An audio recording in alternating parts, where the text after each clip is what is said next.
இப்போ உள்ள யங்ஸ்டர்ஸ்லாம் வந்து ஒரு ஈஸியாக டெம்ப்ட் ஆகிற மாதிரி இருக்காங்க. அப்போ உணர்ச்சிகளை எப்படி ஹேண்டில் பண்ணுறது அப்படிங்கிறது தெரிஞ்சிட்டோம்னாவே என்ன பண்ணலாம். இதை மாறணும்னு நினைக்கிற நம்ம இந்து மக்களுக்கு நீங்கள் என்ன அறிவுரை, உங்களோட அட்வைஸ்? ஏன்னா இயேசுவும் இந்து மதத்தில் ஒருத்தர் தான். இது கற்றுக்கலாமா வேணாமா? இந்த மூன்றாவது கல்விக் கொள்கை ரொம்ப அற்புதமான விஷயம். இப்போ நாம் எங்கே இருக்கோன்னா, கோயம்புத்தூர் சிறுவாணி ரோட்டில் இருக்கிற மாதேவ் மகா சமஸ்தானத்தில் இருக்கோம். இதனுடைய நிறுவனர் சுவாமி யுக்தேஸ்வர். இவர் ஸ்பிரிச்சுவல் லீடர். நிறையா ஸ்பிரிச்சுவல் ப்ராக்டிசஸ் வந்து மக்களுக்கு கொடுத்து நல்லது பண்ணிகிட்டு இருக்காங்க. இவருடைய கருத்துக்களை நம்ம கேட்கலாம் வாங்க. வணக்கம் சாமிஜி. சிவாய நமப்பா. எனக்கு ரொம்ப நாளாகவே ஒரு டவுட் இருக்குது. இந்த கோயம்புத்தூர் ஏரியாவில் தான் நிறையா ஸ்பிரிச்சுவல் குருஸ்லாம் இருக்காங்க, ஸ்பிரிச்சுவல் சர்வீஸ் பண்ணிகிட்டு இருக்காங்க. இதுக்கு என்ன காரணமாக இருக்கும்? நீங்களும் இங்கே தான் ஆரம்பிச்சிருக்கீங்க, இப்போ போயிட்டுருக்கு. கோயம்புத்தூர் இல்லை, பொதுவாகவே இந்தியாவே ஒரு ஆன்மீக பூமி தான். கோயம்புத்தூர் அது இந்த பகுதியில் பார்த்தீங்கன்னா இந்த சுற்று வட்டாரத்தில் இருக்கக்கூடிய இந்த கிரிகள், வெள்ளியங்கிரி மலைன்னு சொல்கிற இல்லைங்களா, அது மட்டும் இல்லாமல் 5 கிரிகள், அந்த வெள்ளியங்கிரியோடு சேர்த்து 5 கிரிகள் அப்படின்னு சொல்லுவாங்க. அதனால பேரூர்லேருந்து இந்த வெள்ளியங்கிரி மலை வரைக்கும் ரொம்ப அற்புதமான ஒரு ஸ்பிரிச்சுவல் இன்குபேட்டர். எப்படி திருவண்ணாமலை இருக்கோ அந்த மாதிரியான ஒரு அற்புதமான ஒரு ஸ்தலம். நேச்சுரலாகவே ஆமாம், இயற்கையாகவே வந்து இருந்தீங்கன்னாவே மன அமைதி வரும். நல்ல தியான முறைகளுக்கு ரொம்ப ஏற்ற இடம். அதனால தான் நிறைய சுவாமிகள் இந்த பார்த்தீங்கன்னா ஒரு எப்படி எனக்கு தெரிஞ்ச ஒரு 25 சுவாமிகள் அவங்க மடங்களை வச்சு சிறப்பாக அவங்களுடைய பணிகள் செஞ்சுட்ருக்காங்க. இப்போ நார்மலாக வந்து ஒரு ஹியூமன் பீயிங்னாக்கா அவங்க இப்போ உள்ள இந்தியா மக்களில் பெரும்பாலான மக்கள் குழந்தை பிறக்குது, ஸ்கூலுக்கு போகுது, அப்புறம் காலேஜ் போகுது, வேலைக்கு போகுது, மேரேஜ் ஆகி அந்த லைஃப் வாழ்ந்துட்டுருக்காங்க. இதுக்கு அப்படியே கான்ட்ராஸ்டான ஒரு லைஃப் நீங்கள் வாழ்ந்துட்டுருக்கீங்க. மீன்ஸ் இந்த ஆர்வம் வந்து உங்களுக்கு எந்த வயசில் ஏற்பட்டுச்சு? எதனால் இது வந்துச்சு? இல்லை, அந்த மாதிரி முரண்பாடான வாழ்க்கையில் இது நம்ம வாழ்க்கையில் இயல்பாக, அதாவது நம்ம ஒரு 60-70 வருஷமாக, இந்த 100 வருஷம்னே சொல்லலாம். ஏன்னா நம்ம வாழ்க்கை முறைனா என்னன்னே தெரியாமல் என்ன பண்ணுறோம், இந்த வெளிநாட்டுக்காரங்களோட வாழ்க்கை முறையை நம்ம பின்பற்ற ஆரம்பிச்சிட்டோம். அதனால இந்த கேள்வி நீங்களே கேட்குறீங்க. ஏன்னா நம்ம பிரம்மச்சரியம், அடுத்தது கிரகஸ்தம், அப்புறம் வானப்பிரஸ்தம், அப்புறம் சந்நியாசம் அப்படின்னு 4 படிகள் இருக்குது நம்ம வாழ்க்கை முறையில். நம்ம அதெல்லாமே மறந்துட்டோம். எல்லாமே அந்த கிரகஸ்தம் மட்டும்தான். எல்லாருமே நீங்கள் சொன்ன மாதிரி படிக்கணும், காலேஜ் போகணும், கை நிறைய சம்பாதிக்கணும், அடுத்தது கல்யாணம், அந்த மாதிரி தான் வாழ்க்கை அப்படின்னு நினச்சிட்டோம். ஆனால் அது நம்ம கிடையாது. நம்மளுடைய பாரம்பரியம் வந்து பார்த்தீங்கன்னா அற்புதமாக நம்ம குருமார்கள் என்ன பண்ணியிருக்காங்க, அற்புதமாக நம்ம வாழ்க்கை முறையை டிசைன் பண்ணி கொடுத்துருக்காங்க. அது எல்லாமே இப்போ இல்லாமல் போச்சு. அதை திரும்ப கொண்டு வரணும் அப்படிங்கிறதுக்காக தான் நீங்கள் கேட்டிங்கல்ல, கோயம்புத்தூர்லேயே எத்தனை குருமார்கள். உலகம் ஃபுல்லாக இது பத்தவே பத்தாது, இத்தனை குருமார்கள் பத்தாது. நம்மளுடைய சனாதன தர்மத்தை திரும்பி கொண்டு வரணும் அப்படின்னா இன்னும் ஆயிரக்கணக்கான குருமார்கள் வரணும். அப்போ தான் அதை நம்ம கொண்டு வைக்க முடியும். ஏன்னா எந்த காலத்தில் அழிக்க முடியாது, ஆனால் அதனுடைய விஷயங்களை திரும்ப எடுத்துகிட்டு வரணும் அப்படிங்கிறத நம்மளுடைய இன்டென்ஷன். அதுக்காக தான் நம்ம எல்லாம் பாடுபடுறோம். அது விரிவாக நம்ம சொல்லும்போது தெரியும். வாழ்க்கையை இந்த 4 ஸ்டெப்பாக வாழும்போது பார்த்திங்கன்னா இந்த உலகத்தில் திருமணத்துக்கு முன்னாடி, திருமணத்துக்கு அப்புறம் அப்படிங்கிறத நம்ம பார்க்குறோம். இப்போ திருமணத்துக்கு முன்னாடி நம்ம என்னென்ன விஷயங்கள் செய்யணும் அப்படிங்கிறது குருமார்கள் தான் நமக்கு சொல்லி கொடுத்துட்டு இருந்தாங்க. அதனால தான் மாதா பிதா குரு தெய்வம்னு சொன்னாங்க. அம்மாவும் அப்பாவும் ஒரு காலகட்டம் வரைக்கும் என்ன பண்ணுவாங்க, நமக்கு வழி நடத்துவாங்க, வளர்த்துவாங்க. அதுக்கப்புறம் ஒரு 7 வயசில் கொண்டு போய் குருக்கிட்ட விட்டுட்டாங்கன்னா அவங்க வாழ்க்கை முழுவதும் எங்கே தான் இருக்கும், குருவோட தான் அவங்க வாழ்க்கை இருக்கும். 21 வயசு வரைக்கும் அவங்க என்னென்ன படிக்கணுமோ, எப்படி வாழ்க்கையை வாழணுமோ. பொண்ணு இல்லை, நம்ம குழந்தைகள்னால் நீங்கள் பெற்ற குழந்தைன்னா யார்கிட்ட இருந்துங்க பார்க்கும், இப்போது அப்பா அம்மா கிட்ட இருந்தால் நம்ம வாழ்க்கைன்னா எப்படி தெரிஞ்சுக்கும். நீங்கள் எப்படி வாழ்க்கையை வாழ்கிறோம், கல்யாணம் பண்ணுறோம், நல்லா சொஃபிஸ்கேட்டாக நல்லா இருக்கும். அப்போ இந்த மாதிரி தான் நம்ம வாழணும்னு நினைக்கும். அப்போ குருமார்கள்கிட்ட அந்த குழந்தைகள் வாழும்போது எப்படி இருக்கும், அவங்க வாழ்க்கையை என்னன்னு ஒவ்வொரு நிமிஷமும் பார்க்கும். எப்படி வாழ்கிறாங்க, ஒரு பிரச்சனை வந்தால் அந்த குரு எப்படி ஹேண்டில் பண்ணுறாரு, அது எல்லாமே பார்க்கும். இப்போ நம்ம வாழ்க்கையில் ஒரு சின்ன பிரச்சனை வந்தால் என்னங்க பண்ணுறோம், ஐயோ எனக்கு இப்படி ஆயிடுச்சு, என்ன பண்ணுறதுன்னு தெரியாமல் நம்ம ரொம்ப சிரமப்படுறோம், அதுலேருந்து வெளியே வர்றதுக்கே கஷ்டப்படுறோம். அப்போது ஒரு குருவோடு வாழும்போது அந்த குழந்தைகள் என்ன பண்ணும், அந்த மன அமைப்பவே உருவாக்க ஆரம்பிக்கும். அதுக்காக தான் அப்பேற்பட்ட வாழ்க்கை முறை கொடுத்துருக்காங்க. ஸோ இது வந்து எல்லா மக்களுக்கும் சாத்தியம்னு நினைக்கிறீங்களா? கட்டாயமா. அதுக்காக தான் எத்தனை கோடி மக்கள் பிறந்தாலும் எல்லாத்துக்கும் அதை சொல்லி கொடுக்கறதுக்காக தான் நம்மளுடைய சனாதன தர்மம். மாதேவ் மகா சமஸ்தானம் அப்படின்னா என்ன மாதிரியான ஆக்டிவிட்டிஸ் அது மூலமாக நீங்கள் பண்ணிகிட்ருக்கீங்க? அதாவது மதுரை ஆதீனத்திலேருந்து வந்ததுக்கப்புறம் ஏதாவது ஒரு மக்களுக்கு சேவை செய்யணும் அப்படிங்கிறதுக்காக 2 அமைப்புகள் தொடங்கணும். ஒன்று ஆசிரமாவும், இன்னொன்று அமைப்பாகவும் தொடங்கணும். மாதேவ் மகா சமஸ்தானம் அப்படிங்கிறது, மாதேவ் அப்படிங்கிறது சிவபெருமான், சிவபெருமானுக்கு உண்டான பெரிய சமஸ்தானம் அப்படிங்கிறது தான் அவருடைய அரசாட்சியை நடக்கக்கூடிய ஒரு விஷயம் அப்படிங்கிறதுக்காக தான் இந்த சமஸ்தானத்தை உருவாக்கும். இப்போது சிவபெருமான் தான் மெயின் கடவுளாக இருந்து இங்கே நிறைய பணிகளை செய்யணும், அவரோட ஆசீர்வாதத்தில் செய்யணும் அப்படிங்கிறதுக்காக வச்சுருக்கோம். நம்மளுடைய பூஜைகள் மதுரை ஆதீனத்தில் இந்த சன்னிதானம் என்ன தீட்சை கொடுத்தாங்களோ அந்த சோமசுந்தருக்கு உண்டான என்னுடைய பூஜைகள் இருக்கும். இங்கே வழக்கமான பூஜைகள் நடக்கும். அது மட்டும் இல்லாமல் யோகா தியானம் அப்படிங்கிற விஷயம் நான் ஆதீனத்துக்கு போகிறதுக்கு முன்னாடி இருந்தே அதெல்லாம் சொல்லி கொடுத்துட்டு இருந்தோம். 7 சக்கரங்களுக்கு உண்டான தியான முறைகள் அப்படின்னு. யோகாவுமே அதை மையப்படுத்தி தான் நம்ம செஞ்சுருக்கோம். அதை ஒரு டிசைன் பண்ணியிருக்கோம். வாழ்க்கையில் என்ன கற்றுக் கொடுத்துட்ருக்கீங்க. ஆமாம், அதுதான் மெயின் விஷயமா இருக்கும். அப்போ சிவ தீட்சைகள் கொடுக்கறது, சிவன் சம்மந்தமான எல்லா விஷயங்களும், சைவ சித்தாந்தம் சம்மந்தமான வகுப்புகள் எடுக்கிறது, அதுக்கான பிளானிங் எல்லாமே இப்போ போயிட்டுருக்கு. ஸோ அதில் நிறைய மெத்தட்ஸ் இருக்குன்னு சொல்கிறாங்க இல்லைங்களா? கிரியா யோகம், கர்ம யோகம்னு சொல்கிறாங்க. ஸோ நீங்கள் எதை ஃபாலோ பண்ணுறீங்க? நம்ம சக்கரா பேஸ்டு தான். நம்ம 7 சக்தி மையங்களை மட்டும் வச்சு, ஏன்னா நம்ம முதல்ல சொல்லியிருந்தோம் இல்லைங்களா, ஒவ்வொருத்தருக்கும் வாழ்க்கைனா என்னன்னே தெரியாமல் இருக்குது. சின்ன சின்ன விஷயங்கள் கூட எப்படி ஹேண்டில் பண்ணுறது அப்படிங்கிறது கூட தெரியாமல் இருக்குது. வாழ்க்கைனா என்னென்னு புரிஞ்சுட்டு எப்படி வாழ்க்கையை வாழ்கிறது, அவ்வளோதான். அதை மட்டும் தான் அற்புதமாக சொல்லி கொடுக்கக்கூடிய ஒரு சின்ன விஷயம். ஏன்னா குருகுல கல்வியில் என்ன குருமார்கிட்ட நம்ம கற்றுக்கணுமோ அதனுடைய எசன்ஸாக ஒரு நாள் தியான முகாமாக கொடுக்கும். இப்போ உள்ள யங்ஸ்டர்ஸ்லாம் வந்து ஒரு ஈஸியாக டெம்ட் ஆகிற மாதிரி இருக்காங்க. ஒரு வீடியோ பார்க்குறாங்கனாக்கா அது லாங் வீடியோ பார்க்கறதுக்கு கூட பொறுமை கிடையாது, எமோஷன் ஆயிடுறாங்க அதிகமாக. இது ஒரு அடிக்ஷன் மாதிரி அவங்களுக்கு ஆயிடுச்சு இப்போ உள்ள ரீசெண்டில் உள்ள சோசியல் மீடியானால. இதுலேருந்து அவங்க வெளில வரணும்னு நினைக்கிறாங்க. அது மாதிரி வெளில வரணும்னு நினைக்கிறவங்களுக்கு வந்து உங்களோட அட்வைஸ் என்ன? அதாவது என்னென்னா, வாழ்க்கையில் இந்த உணர்ச்சி வசப்படுதல் அப்படின்னு தானே சொல்கிறோம். இப்போ ஒரு விஷயத்த முதல்ல அந்த காலத்தில் பார்த்தீங்கன்னா டிவி அப்படிங்கிறதெல்லாம் எதுவுமே இல்லை. ஒரு செய்தி கேட்குறோம் அப்படின்னம்னாவே எப்பாவது ஒரு நல்ல செய்தி கேட்டால் அது ஒரு மணி நேரம் 2 மணி நேரத்துக்கு ஓடும். பார்த்துருக்கீங்களா? அந்த சந்தோஷத்துலேயே இருக்கும். ஒரு துக்கம் வந்துச்சுன்னா அதனால தான் அந்த யாராவது இறந்தாங்கன்னா கூட என்ன பண்ணுறாங்க, 16 நாளும் அந்த துக்கத்திலே இருக்கணுங்கிறதுக்காக இருந்து அது கொஞ்சம் கொஞ்சமாக மீண்டும் பர்மனெண்ட்டாக வெளியே வந்துடுவாங்க. அதுக்காக அது மாதிரி வச்சுருந்தாங்க. இப்போ இந்த ரீல்ஸு இதெல்லாம் பார்க்கும்போது பார்த்தீங்கன்னா ஒன்றில் என்னாகும், ஒரு செகண்டில் ஒரு சந்தோஷமான ஜோக்ஸ் பார்ப்பாங்க, அடுத்தது ஏதாவது சோகத்தை பார்ப்பாங்க. அப்போது அந்த உணர்ச்சியில் என்ன ஆகிட்டுருக்கு, செகண்டுக்கு மாறிக்கிட்டே இருக்கும். அப்போ அந்த பேலன்ஸ் பண்ணுறது அப்படிங்கிறது முடியாமல் போகும். அதாவது இந்த உணர்ச்சி வசப்படுதல் அப்படிங்கிறது சொன்னோம் இல்லைங்களா, அதாவது உணர்ச்சி அப்படிங்கிறது எல்லாத்துக்கும் இருக்கும், எல்லா மனிதர்களுக்கும் எல்லா உணர்வுகளும் இருக்கும். உணர்ச்சி வசப்படுதல் பார்த்துருக்கீங்க, ஏதோ தப்பு பண்ணிட்டா தெரியாமல் உணர்ச்சி வசப்பட்டு செஞ்சிட்டேன்ப்பா, சொல்லிட்டேன்ப்பா, திட்டம்ப்பான்னு சொல்லுவாங்க. அப்போ உணர்ச்சிகளை எப்படி ஹேண்டில் பண்ணுறது அப்படிங்கிறது தெரிஞ்சிட்டோம்னாவே என்ன பண்ணலாம், நம்ம ஈஸியாக வாழ்க்கையில் நம்ம ஜெயிச்சிட முடியும். இப்போ ஒரு பொருள் இருக்குன்னா எடுக்கிறோம், இப்போ ஃபோன் இருக்கிறாவே எடுக்கிறோம், பேசுகிறோம், வேண்டான்னு வச்சிடறோம் இல்லைங்களா? அந்த மாதிரி நம்ம உணர்வுகள், இப்போ அன்பு, பாசம் இல்லையா, இல்லை ஒரு கோபம், அந்த மாதிரி எந்த விஷயம் வந்தாலும் அதை ஹேண்டில் பண்ணிட்டு என்ன பண்ணணும், மறுபடியும் எடுத்து வச்சிடணும். அந்த மாதிரி ஹேண்டில் பண்ண பழகிட்டோம்னாவே போதும். நம்ம எந்த விஷயம், அதை எத்தனை ரீல்ஸ் பார்த்தாலும் அதை பற்றி நம்ம கவலைப்பட வேண்டியதில்லை. இல்லை அவங்க இப்போ உள்ளவங்க வந்து சும்மாவே எடுத்து ஃபோனை பார்த்துட்டு திரும்ப வைக்கிறாங்க பாக்கெட்ல. என்ன ஒரு ரீசனும் கிடையாது. அதான். ஸோ இந்த அளவுக்கு அவங்க வந்து அது மேலே அடிக்ட் ஆகி. கண்டிப்பாக. ஏன்னா ஒரு விஷயத்த காட்சியில் பார்க்கும்போது அதாவது ஒரு 80% தகவல்கள் நம்ம மூளைக்கு எப்படி போகுதுன்னு பார்த்தீங்கன்னா வெறுமனே பார்க்கறது மூலியமாகவே போகும். இப்போ நான் இங்கே நிற்கிறேன்னா நான் யார் என்ன அப்படின்னு எல்லா விஷயமும் தகவல் போகும். அப்போ அதை பார்த்து பழகினதுனால நிறைய தகவல்கள் அவங்க என்ன பண்ணிட்டாங்க, சேர்த்து பழகிட்டு. அது ஒரு அடிக்ஷன் தான் சொல்லணும். ஏன்னா அது ஒரு பழக்கமாக மாறிடுச்சு. கண்டிப்பாக அதுலேருந்து வெளியே வர வேண்டியது இப்போ வந்து ஆள்கால மாதிரி இது ஒரு அடிக்ஷன் சொல்லலாம். கண்டிப்பாக. அதாவது நம்மளோட நம்ம வாழ்றது எப்படிங்கிறது கற்றுக்கணும். எடுத்து உடனே ஃபோனு பார்க்குறாங்கன்னு என்ன அர்த்தம்னா, அவங்க ஒரு நிமிஷம் கூட நம்மளோட இருக்கிறதுக்கு நம்ம தயாராக இல்லை. நல்லா தெரிஞ்சுக்கோங்க. அடுத்தது யாராவது கூப்பிட்டாங்களா, வேறு ஏதாவது ரீல்ஸ் வந்துருச்சா, இருக்கிறது ரெடியாக இல்லை. அவங்க நம்மளோட வாழ்றதுக்கு நம்ம தயாராக இல்லை. நல்லா யோசிச்சுக்கோங்க. நம்மளோட ஃப்ரீயாக கொஞ்ச நேரம் இருக்கிறது அப்படிங்கிறதே நம்ம மறந்துட்டோம். ஒன்றா ஃப்ரெண்ட்ஸோடு இருப்போம், ஃபேமிலியோடு இருப்போம், பார்த்துருக்கீங்களா? இல்லைன்னா 3 மணி நேரம் சினிமாவில் அவங்க என்ன பண்ணுறாங்கன்னு பார்ப்போம். யாருமே அவங்களோட நம்ம வாழ்கிறதே இல்லாமல் போச்சு. அதுதான் பிரச்சனை.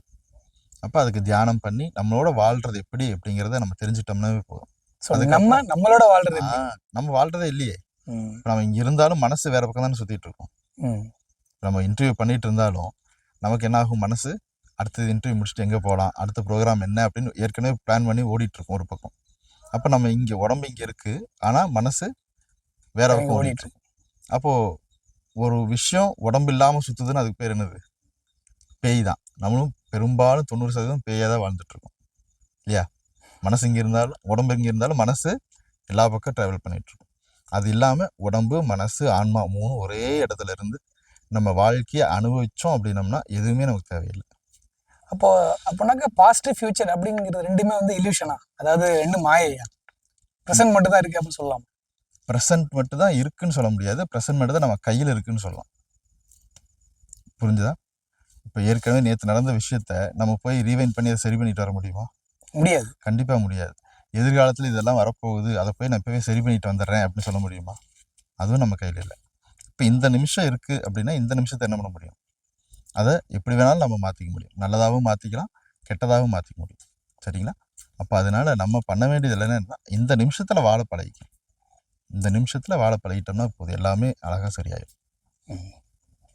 அதுக்கு வந்து மெடிடேஷன் ப்ராக்டிஸ் பண்ணி தான் பண்ண முடியும். அதாவது இயற்கையிலேயே பல மனிதர்கள் அப்படி அந்த காலத்தில் வாழ்ந்துட்டு இருந்தோம். ஆனால் இப்போ வந்து கண்டிப்பாக ஏதாவது ஒரு ப்ராக்டிஸ் அப்படிங்கிறது வேணும். அதை திரும்ப கொண்டு வந்தால் மட்டும்தான் என்ன பண்ண முடியும். அந்த தியானம் யோகா முறைகள் எல்லாம் கொண்டு வந்தால் தான் அப்போ வாழ்க்கையில் எப்படி எடுத்துகிட்டு போகலாம் அப்படிங்கிறத நம்ம கற்றுக்க முடியும். இல்லை இதை வந்து ஒரு கவனக்குறைவுன்னு எடுத்துக்கலாமா? ஃபோக்கஸ் இல்லை அப்படிங்கிறத எடுத்துக்கலாமா? ஏன்னா இப்போ ப்ரெசென்ட்ல இருக்க முடியாதுங்கிறது ஃபோக்கஸ் இல்லாதுன்னு சொல்லலாம் இல்லைங்களா? அப்போ மெடிடேஷன் ப்ராக்டிஸ் பண்ணி தான் இந்த ஃபோக்கஸை கொண்டு வரணும் அப்படி இல்லை அப்படின்னு சொல்ல முடியாது இல்லைங்களா? வேற ஒரு வேலையில வந்து மூழ்கி இருக்கலாம். கண்டிப்பா அதுக்கான ஒரு பயிற்சி தான் தியானம்ங்கிறது, அதுக்கான ஒரு பயிற்சி தான். பிடிச்ச விஷயங்களை செஞ்சா கூட ஆமா ஆமா, அதாவது எந்த விஷயம் தப்பான விஷயமே செஞ்சாலும் அதுல முழு கவனத்தோட செய்யணும், அவ்வளவுதான். நம்ம இதுதான் செய்யறோம், தப்பு தான் செய்யறோம்னு அவேர்னஸ் வந்தாவே அதை செய்ய மாட்டோம். ஸோ அல்டிமேட்டா வந்து மெடிடேஷன் ப்ராக்டிஸ் மூலமா நமக்கு அதீத கவனம் கிடைக்குது. ஆமா அதான் திருப்தியா நமக்குள்ள வாழ பழகிக்கணும், அவ்வளவுதான். அப்ப நமக்குள்ள வாழ்றனாவே அந்த நிமிஷத்துல வாழ பழகிக்கணும். இங்க பேசுறோம் அப்படின்னா 2 பேர் பேசிட்டு இருக்கோம் அப்படிங்கிற அந்த உணர்வோடயே நம்ம பேசணும்னாவே போதும், அந்த விஷயம் கரெக்டாக நடக்கும். இப்போ நேற்று தான் வந்து உங்களோட அம்மா வந்து இறந்துட்டாங்க. நேற்று வந்து உங்களை நான் பார்த்தேன், உங்கள் கண்கள் வந்து அந்த பிரிவோட அந்த வழி தெரிஞ்சுது. இன்னைக்கு நீங்கள் நார்மல் லைஃபுக்கு வந்துட்டீங்க. இது வந்து நார்மலாக ஒரு மனிதன் வந்து உங்களை பார்க்கும்போது இது அசாத்தியம், முடியுமாங்கிறது தெரியல. உங்கள்கிட்ட ஒரு 1% வந்து மற்ற மக்கள் எடுத்துட்டா கூட அவங்க ஒரு எடுப்புலேருந்து எப்படி சீக்கிரம் வெளில வரலாங்கிறது வந்து கற்றுட்டு இருப்பாங்க. ஸோ இது எப்படி உங்களுக்கு சாத்தியமா இருக்கு? சாத்தியங்கிறது இல்லை, அதை நான் சொன்னேன் இல்லைங்களா, அந்தந்த நிமிஷத்தும் வாழணும் அப்படிங்கிறதான். இப்போ அம்மா இருந்தாங்க, நான் இங்கேயும் வந்து ஒரு 10-20 நாள் இங்கே மடத்துலேயும் வச்சு பார்த்துக்கிட்டேன். எவ்வளோ கேர் எடுத்துக்க முடியுமோ அந்தளவுக்கு நான் இருந்து பார்த்துக்கிட்டேன். அந்த நிமிஷமே ஒரு வேளை இவங்க இல்லைன்னா நான் கவலைப்படக்கூடாது, இப்போ இருக்காங்க, என்னென்ன செய்யணுமோ அதெல்லாம் செய்யணும் அப்படின்னு பார்த்து செஞ்சுட்டு இருந்தோம். அப்போது அந்த நிமிஷத்தில் செய்யும்போது அவங்க இல்லைனாலும் என்ன பண்ண முடியும், ஏற்கனவே நான் திருப்தியாக அவங்களுக்கு எல்லாம் செஞ்சுட்டேன் அப்படிங்கிற அந்த திருப்தி நமக்குள்ளே வந்துடும் இல்லைங்களா. அப்போது நேற்று இறந்தாங்க தான், கூட தான் இருந்தேன். என்னென்ன ஒரு சன்னியாசியாக இருந்தாலும் தாய்க்கு என்ன பண்ணணும், கட்டாயமாக அவங்களுக்கு செய்ய வேண்டிய இறுதி சடங்குகள் செய்யணும். அவங்களுக்காக பரிபூர்ணமாக செஞ்சேன், பிரார்த்தனை பண்ணிக்கிட்டேன். அந்த திருப்தி எனக்கு இருக்குது. இருந்தாலும் மனசுக்குள்ளே வரும். இப்போ சொன்னேன் இல்லைங்களா, உணர்ச்சி வசப்படக்கூடாது அப்படின்னு. உணர்ச்சி இருக்குது, அம்மா இல்லை அப்படிங்கிற கவலைகள் இருக்கும். இருந்தாலும் அதவே என்ன பண்ணக்கூடாது, அதுக்குள்ளேயே போயிட்டு அது பின்னாடியே போகாமல் அது வரும்போது எப்படி ஹேண்டில் பண்ணும். இப்போ இன்டர்வியூ இருக்கா, சரி ஓகே, அதை எடுத்து வச்சுட்டு இந்த வேலையில் என்னவோ அதை பார்க்கணும், இந்த ப்ரெசன்ஸில் இருக்கும், அவ்வளோ. அதை மட்டும் தெரிஞ்சுக்கிட்டோம்னா போதும். லைஃப்பில் எந்த பெரிய சிச்சுவேஷனாக இருந்தாலும் என்ன பண்ணலாம், உடனே இந்த நிமிஷத்தில் இங்கே கோவப்படலாம், அங்கே சந்தோஷமாக இருக்க முடியும் இல்லையா. இன்னொருத்தருக்கு வேறு ஏதாவது விஷயங்கள் நம்ம டிக்டேட் பண்ணணும், அதையும் சொல்லித்தர முடியும். அது எல்லாத்தையுமே நம்ம ஒரே நிமிஷத்தில் டக்குன்னு நம்ம அந்த வேலையில் செய்ய முடியும்.